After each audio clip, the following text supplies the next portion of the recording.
Gracias. Sí, lo escuchamos. Disculpa, mi internet se cortó. ¿Hasta dónde me escucharon? Estaba hablando de Eika. Muy bien. Entonces, ya estábamos hablando de la clasificación, imagino, ¿verdad? Recién, doctorita. Ya. Y entonces entraremos a la clasificación. Como ustedes pueden ver, la clasificación de los antihipertensivos es bastante amplia, ¿no? Acá vamos a tener a los antagonistas del sistema de renina-angiotensina, que dentro de estos vamos a tener a los YECA y a los ARA2. ¿Qué significa YECA? ¿Qué es? ¿Alguien me puede decir?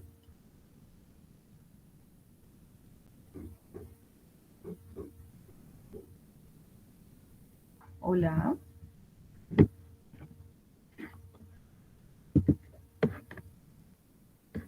Hola, ¿me escuchan?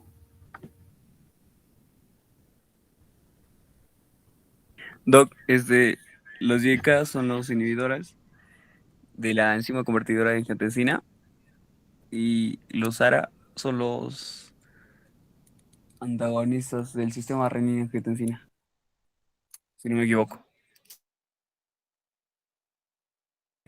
O receptores, creo es. Sí, sí.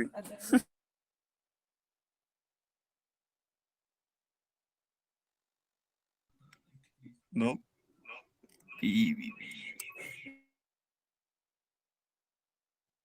Está bien, los YECA son los inhibidores y los ARA son los antagonistas.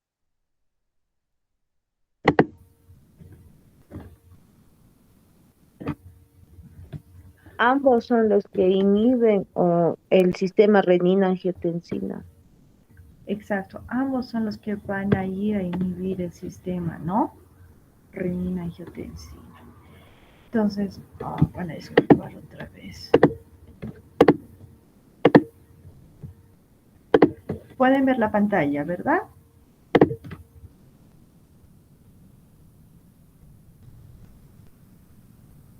Hola.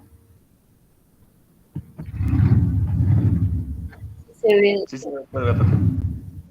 Perfecto, gracias. Entonces, estas dos familias, tanto los YECA, que son los inhibidores de la enzima convertidora de la angiotensina, y los ARA2, que son los antagonistas del receptor de la angiotensina 2, van a actuar sobre el sistema renina-angiotensina-aldosterona, ¿no? Como ustedes pueden ver, estas familias están compuestos por todos estos fármacos que están en el cuadro. El más representativo dentro de los YECA es el enalapril, ¿no? Otro va a ser el captopril, el lisinopril, que son los más usados. Y dentro del ARA2, el más representativo está el losartán, que por lo general es el que más se usa, y otros fármacos como ser el telmisartán y el valsartán, que si bien estos se pueden encontrar para administrar solos, pero también vienen combinados, ¿ya? Los diuréticos, para tratar a un paciente antihipertenso, vamos a tener a los tiazídicos y a los diuréticos de asa, ¿no? Dentro de los ahorradores de potasio, como les decía, la espironolactona y la amiloridad nos va a servir para la misma función. Y dentro de los calcio antagonistas o antagonistas de calcio, vamos a aquí dividir en aquellos que son dihidropirimidínicos y aquellos que no lo son, ¿ya? Pero los que más nos interesan son los dihidropirimidínicos, ¿listo? Dentro de los beta-bloqueantes vamos a tener el atenolol y aquellos que sí se pueden usar de forma combinada, como ser el abetalol y el carvedilol. Vamos a encontrar también, y si ustedes leen sus libros, van a tener una parte donde dicen otros fármacos, ¿no? Que estos otros van a ser aquellos considerados de acción central como el alfa-metildopa y aquellos que van a ser dilatadores, ¿no? El alfa-metildopa se usa sobre todo para las embarazadas, sobre todo esto en un cuadro de preeclampsia. ¿Listo? Los fármacos que no se debe dar a las embarazadas van a ser los antagonistas eh, y los diuréticos, ¿ya? Que estos no se deben administrar en las embarazadas porque dan cuadro teratogénico. Este cuadrito quiero que sepan para poder hablar y me puedan comprender bastante bien sobre lo que es una hipertensión. Cuando hablamos de hipertensión tenemos que conocer aquellos que van a ser de cuadros agudos o cuadros crónicos, ¿no? Muy aparte de que ustedes tienen que saber cuándo va a ser una urgencia hipertensiva y cuándo tiene que ser una emergencia hipertensiva. ¿Listo? Cuando hablamos, vamos a la primera de aquellas hipertensiones crónicas, ¿listo? Acá se pueden dividir en dos, como ustedes pueden ver en el grupo. En una hipertensión primaria, que este tipo de hipertensión, sobre todo está dentro con un porcentaje de un 80 al 95% a nivel mundial. Se llega a presentar entre los 30, 50 años para adelante y aquellos otros que va a ser la hipertensión secundaria. Que la hipertensión secundaria se va a presentar en aquellos pacientes, sobre todo menores de 30 años. También se considera a aquellos que van a estar más de 50 años. Sin embargo, ¿por qué es una hipertensión secundaria? Porque va a existir otros cuadros que van a hacer que incremente la presión arterial. Ya sea una hipertensión primaria o una hipertensión secundaria, los valores, como ustedes lo pueden ver, según la AJA, se va a dividir en normal, elevado y en grados, ¿no? Entonces se recomienda que dentro de los parámetros normales de una presión arterial es de 120/80. Va a ser elevado cuando sea mayor entre 130 a 80 y grado 1 de 140/90. Y grado 2 cuando sea mayor de 140/90. Ya ustedes cuando empiecen a llevar cardiología van a encontrar otras clasificaciones de acuerdo a la asociación cardiológica o de acuerdo a los estudios que se vayan a hacer, ¿ya? Pero el que más se usa es la clasificación dada por AJA. Cuando se tiene una hipertensión, ya sea primaria o secundaria, los fármacos que sí vamos a poder usar van a ser tanto ARA2 y ECA o los diuréticos, ¿no? Los que ustedes pueden ver en el cuadro derecho inferior. Cuando hablamos de una hipertensión aguda, que éstas se van a desencadenar ya sea sobre todo con o sin manifestaciones clínicas.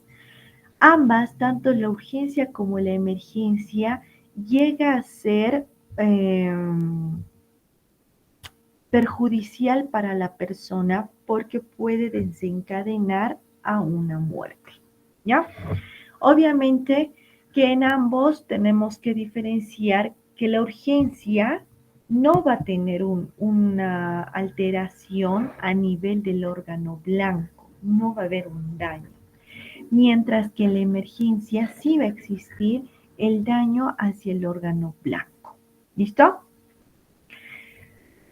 Otra diferencia muy importante de estas dos es que cuando hablamos de una urgencia hipertensiva, el tratamiento se va a dar por vía oral y tenemos un lapso para que esa presión vaya disminuyendo, que sea entre 24 hasta 48 horas.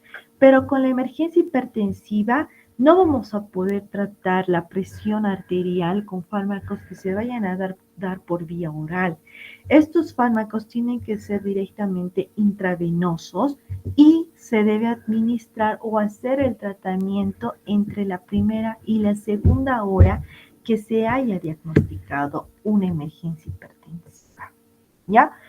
Otro dato bastante importante, que cuando ustedes vayan a hacer un tratamiento de una emergencia hipertensiva y ya se tiene un daño a nivel del órgano blanco, como por ser un ABC, ¿listo? Cuando el paciente ha presentado un ABC secundario a una emergencia hipertensiva, es decir, por una presión arterial bastante elevada, y ustedes quieran administrar un fármaco para bajar esa presión por IV, este fármaco no tiene que bajar la presión más del 25%. ¿Por qué? Si existe una disminución mayor del 25%, va a existir una zona lagunar a nivel del o donde se haya presentado ese ABC. Y en vez de que mejore el cerebro, se va a poder, estas zonas que ya han sido muertas no van a poder revivir y tener la misma función. Algo bastante importante que ustedes tienen que saber o recordar también es de que o reconocer o acordarse los órganos blancos, ¿no? Los más importantes que va a ser obviamente el encéfalo o el cerebro, el riñón, el ojo, el corazón, que son los 4 órganos blancos más importantes. Como ustedes también pueden ver, en el cuadro izquierdo inferior, ya hablando tanto de una urgencia como de emergencia, ya pueden ver que son fármacos mucho más específicos para tratar estos dos cuadros, ¿no? En los otros, como ser una hipertensión primaria, podemos escoger ya sea iniciar un ARA2, como ser un losartán, o iniciar con un enalapril, ¿no? Que cuando nosotros hacemos el diagnóstico, vamos a poder elegir de acuerdo al paciente, de acuerdo a la patología que pueda tener ese paciente, muy aparte de la presión arterial elevada, podemos escoger recién uno de estos y hacer el tratamiento. ¿Listo?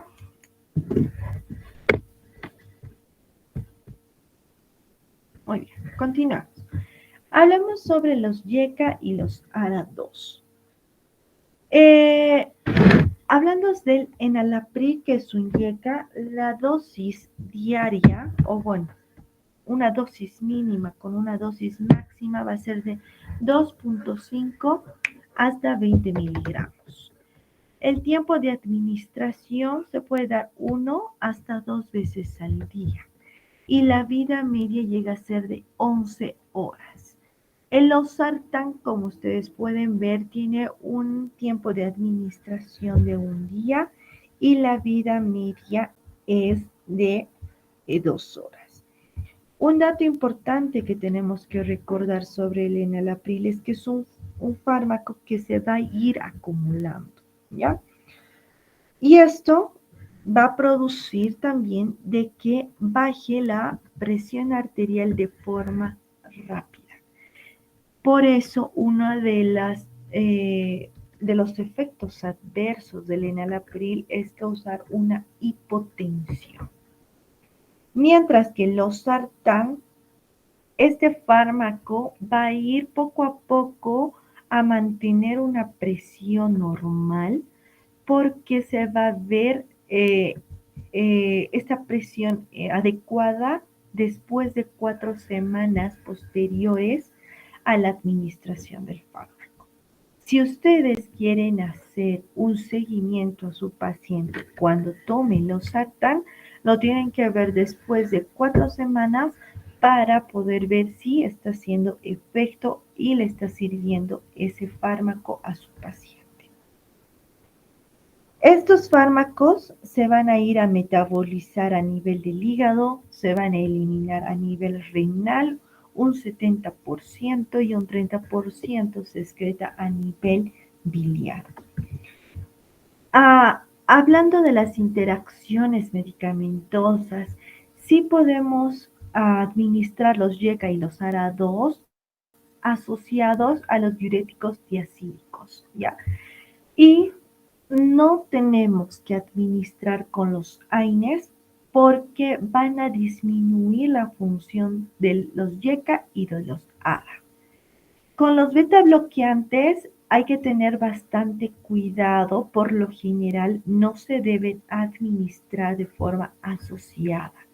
Tampoco con los ahorradores de potasio, con la heparina y los antiácidos tampoco. Con los antiácidos porque no va a existir una buena absorción de los YECA y de los ARA2 y de la heparina va a aumentar más su función de la heparina. ¿Listo? Los efectos adversos, como les decía, creo que a ustedes nunca les mencioné sobre esto, ¿no? Pero quizás ya muchos tengan el conocimiento que del enalapril, el efecto adverso más común es la tos. ¿Listo? Cualquier paciente hipertenso que se vaya a iniciar el enalapril puede llegar a su consulta e indicarles que después de 2, 3 días o incluso 7 días de que haya administrado el fármaco, va a comenzar a tener accesos de tos. Por ello, cuando llega un paciente a su consulta y les indica, doctor o doctora, tengo tos, ustedes tienen que hacer bastante bien su anamnesis y preguntar qué fármaco está tomando. Si se deja de administrar el enalapril y se da un losartán o cualquier otro antihipertensivo, esa tos va a ir disminuyendo hasta desaparecer. Otros efectos adversos en vez de enalapril, corrijan esa parte por favor, es el losartán, que les va a producir una hiponatremia y una hipercalemia. Contraindicaciones. Estos fármacos no los tenemos que administrar durante el embarazo porque son teratogénicos. Y sobre todo, si un paciente llega a tener una estenosis de arteria renal, tampoco se los debe administrar porque hace que exista más isquemia a nivel renal. Hablando de los diuréticos, ¿ya? Como ustedes pueden ver, cuando son los diuréticos de asa, como es la furosemida, este fármaco sobre todo se va a administrar en emergencia, en una emergencia hipertensiva. ¿Listo? Solo se puede administrar IV y la dosis va a ir entre 20 a 40 miligramos. Hay otros fármacos que también nos pueden ayudar para poder tratar una urgencia o una emergencia hipertensiva. Pero en el caso de que no existan estos fármacos y tengan la furosemida, entonces es el primero que tienen que administrar. Dentro de los tiacídicos, la hidroclorotiazida, la podemos administrar esto ya por vía oral también, con una dosis de 12.5 hasta 25 miligramos. Y dentro de los antagonistas de la aldosterona, como ser la espironolactona, que por lo general ya viene asociado con alguno de los otros antihipertensivos.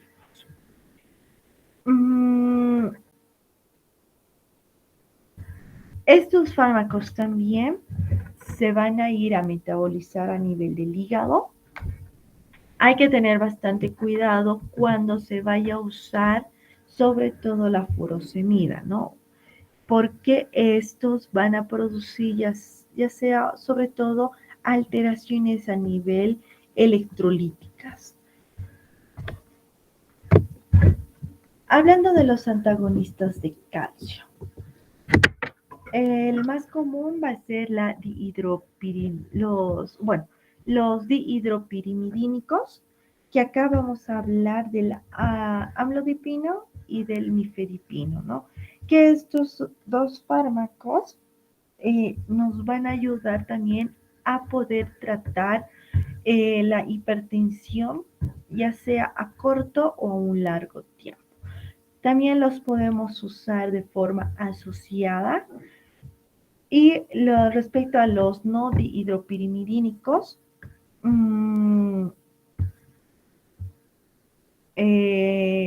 el verapamilo y el dieltiazem, que son los más representativos de estos, por lo general no se usa mucho estos, ¿listo? Los que más se va a llegar a usar es el amlodipino y el nifedipino. Algo muy importante, que el nifedipino, al igual que el alfametildopa, los podemos usar en gestantes, ¿listo?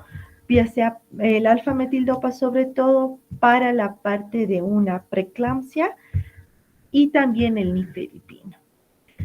Dentro de los efectos adversos, estos fármacos sí llegan a ser mucho más agresivos a nivel de la presión, porque causan una hipotensión bastante rápida. Hay que tener mucho cuidado en aquellos pacientes que ya tengan alguna isquemia miocárdica, porque puede generar mayor isquemia. Hay bastante cefalea en algunos de los pacientes. ¿Con qué sí vamos a poder hacer una asociación? Puedes hacer con las tiazidas o con los YECA, pero con los AINES tenemos que tener bastante cuidado, porque estos, al administrar de forma conjunta, podemos hacer que los AINES sean mucho más gastrolesivos. ¿Listo?